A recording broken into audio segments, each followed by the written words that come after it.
वाले केस के साथ उसको, क्योंकि 56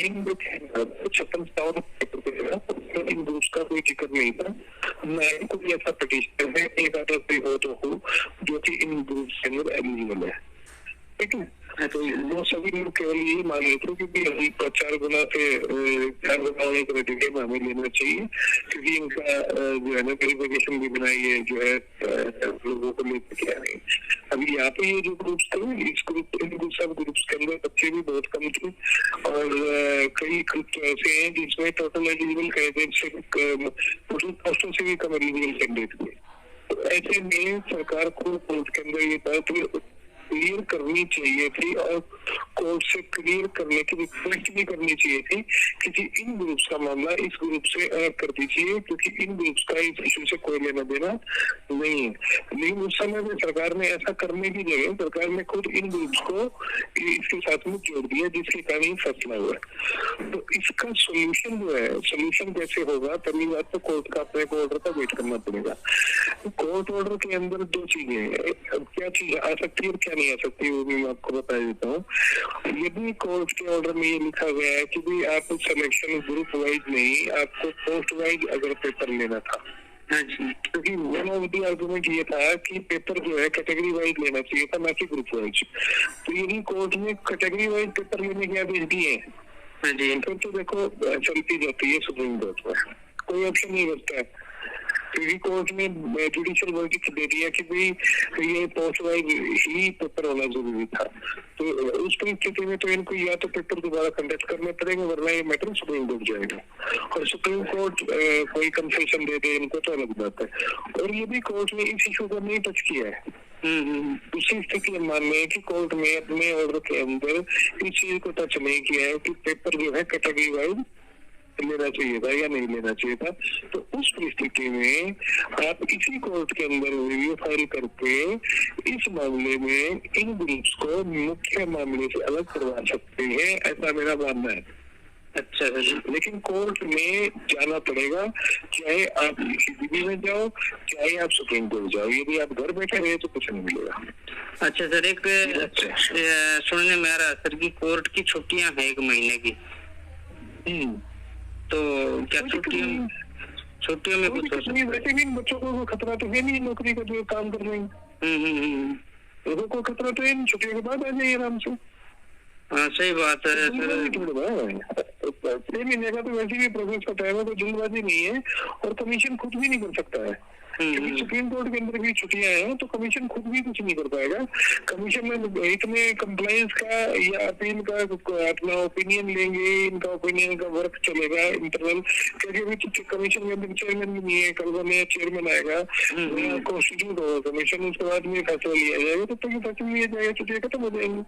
और यदि कोई बहुत ज्यादा अर्जेंसी आ जाती है तो उस तरह में आप छुट्टियों में भी मेंशन करके रिक्वेस्ट कर सकते हो, लेकिन रिव्यू उसी जज साहब के पास जाएगी जिन जज साहब ने ऑर्डर दिया है, तो वो बताएंगे 1 जुलाई के बाद, 1 जुलाई से पहले वो बताएंगे नहीं।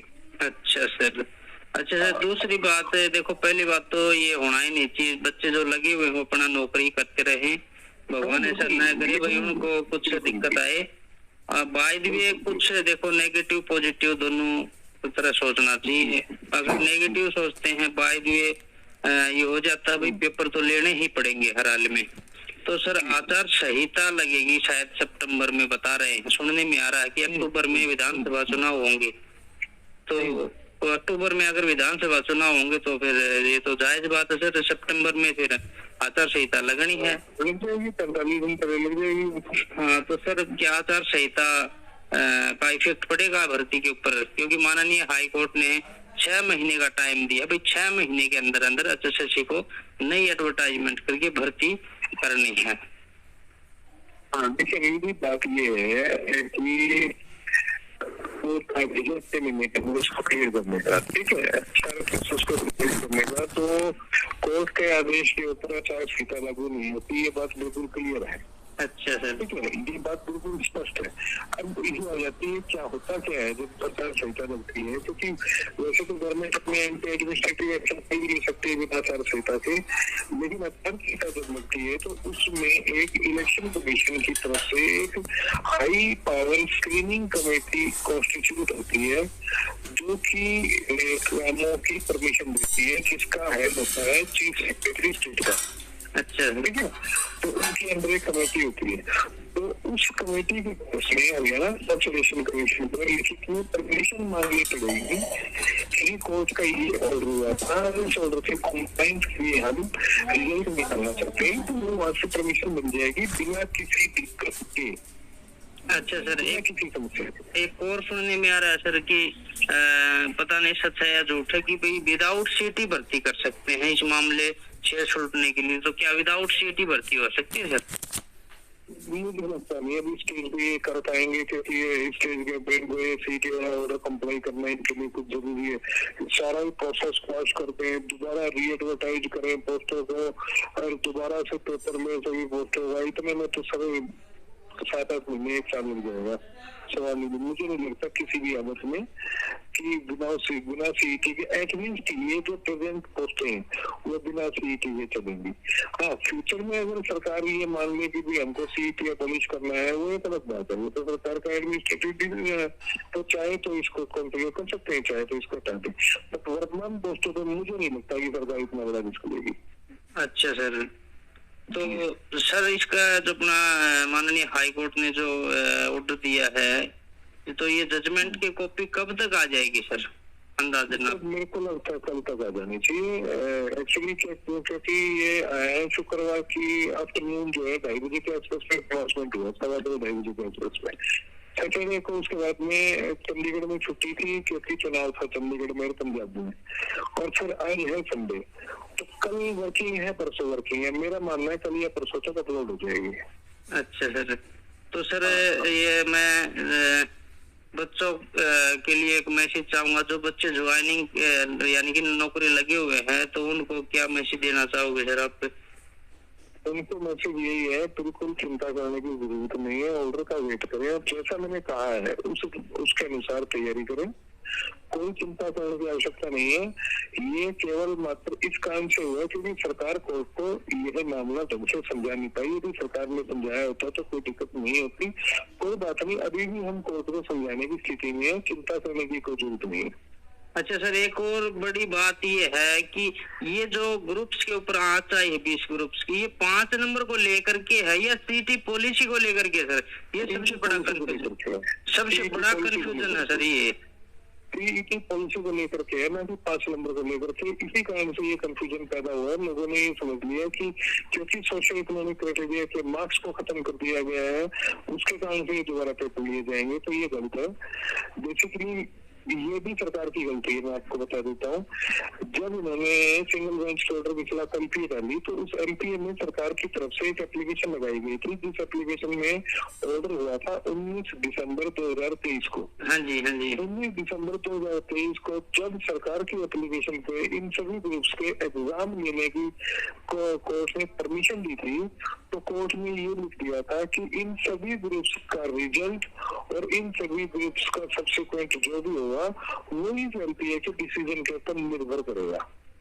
अच्छा, ठीक है, तो क्योंकि ये एलपीए स्टेट की डिफरेंस हो गई, तो ऐसे में इस एलपीए के अंदर जो भी परमिशन लेकर के कमीशन ने कोई भी काम किया है सब्सिक्वेंटली, वो सारा का सारा नलिफाई हो गया। और इसी कारण से बाई दैट वर्च्यू जो है री एग्जामिनेशन कंडक्ट करने के कोर्ट ने ऑर्डर दिए हैं। इसकी कोई जरूरत नहीं थी, कमीशन के पास में तब बिल्कुल पूरी लिबर्टी थी, अपने एंड पे पेपर ले सकता था, ना तो कमीशन को कोर्ट में जाना चाहिए था। मेरी पहली आपत्ति इस चीज को लेकर के है, जब हमने 56-57 के बाहर किसी भी ग्रुप को चैलेंज किया ही नहीं, तो सरकार इन ग्रुप्स को लेकर के कोर्ट में क्यों गई?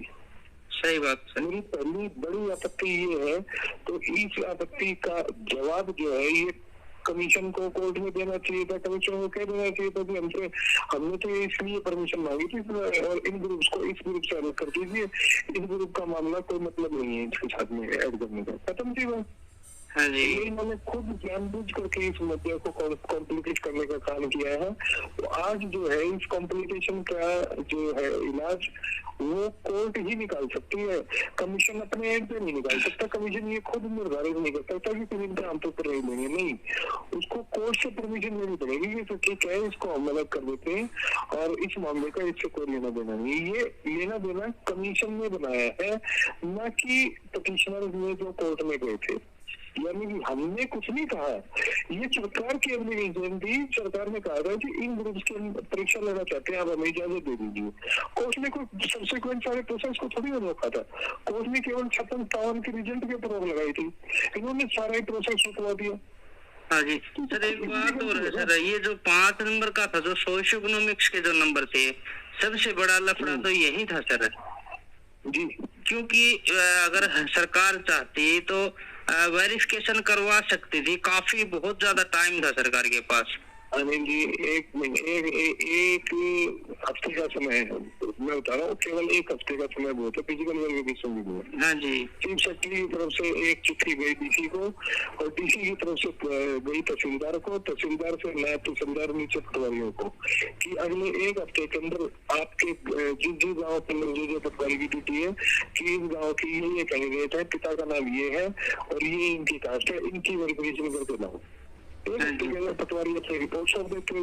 लेकिन अभी सर हमने देखा फिलहाल माननीय मुख्यमंत्री श्री नायब सिंह सैनी जी और पूर्व मुख्यमंत्री मनोहर लाल खट्टर जी ने ट्वीट किया है कि हम 5 नंबर को लेके सुप्रीम कोर्ट में जाएंगे, और सारा लफड़ा ही 5 नंबर का था सर। ये उसको कह रहा हूँ